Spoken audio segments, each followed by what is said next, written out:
In this video, I'm gonna teach you how to handle the exception. So why we need to handle the exception?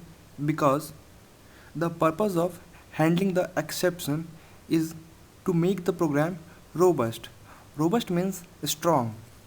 A robust program does not terminate in the middle. So now let's move to the examples. Before going to write some example, we need to know what are the steps followed to handle the exception. So the first step is a try block.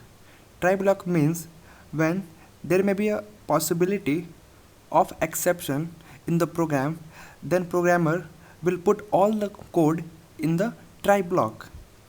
The second step is a except block. The programmer should write the except block where he should display the exception detail or a custom message. The third one is a finally. Finally block is written in the last, and the finally block are used to execute a final program whether there is an exception or not. So now let's move to the example to understand the exception handling. Here I just opened a Python shell, and now I'm gonna create a simple program to show you how to handle the exception. So now, as I already said, the code should be keep inside the try block. So here I simply want to print something.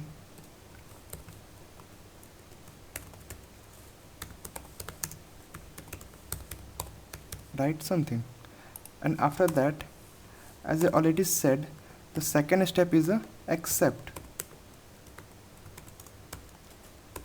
It will print some message if the code is incorrect inside the try block. Please write something correctly. Okay, and now I'm gonna run this module. So here I'm gonna simply write something which is hello world. Here we did not get any error, and now I'm gonna change something inside this. Just remove this n character inside the input method. So this input method is incorrect, and now I'm gonna run this module. So here we get a except message, please write something correctly. We did not get any error message because the except will simply show you the user defined message. Now I'm gonna simply print this module again. We get the exact result, which is, so this is a try block and this is the except block. And now I'm gonna create a simple example to understand the exception handling more. And now I'm gonna use a while loop.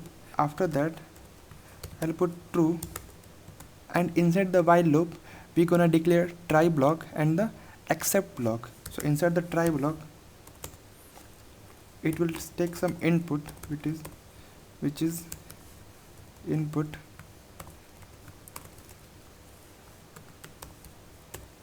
write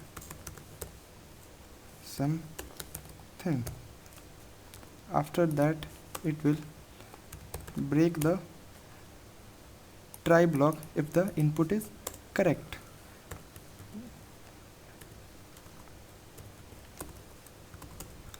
Inside the except block,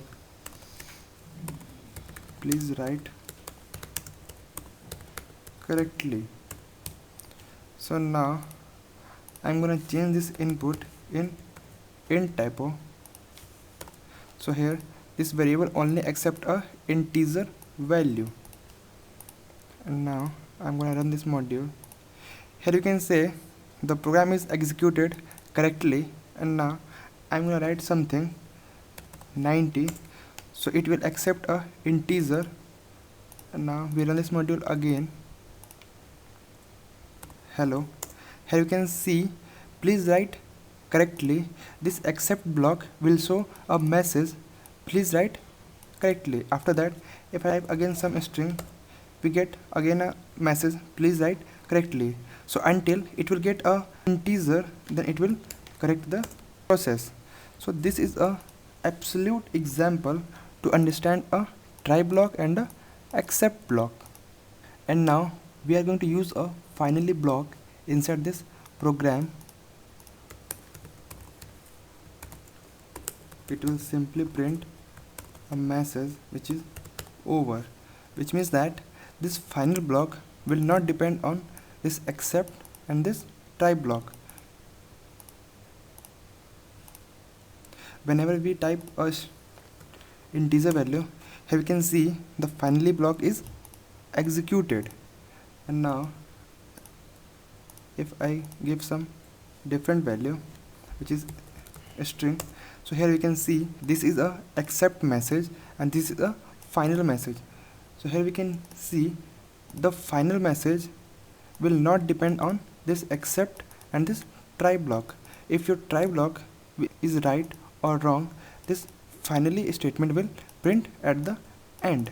So this is a optional inside the exception. So if you want to print something at the last, then we use a finally block, or if you want to execute something in the last, then we have to use a final block. So this is all about a exception in Python.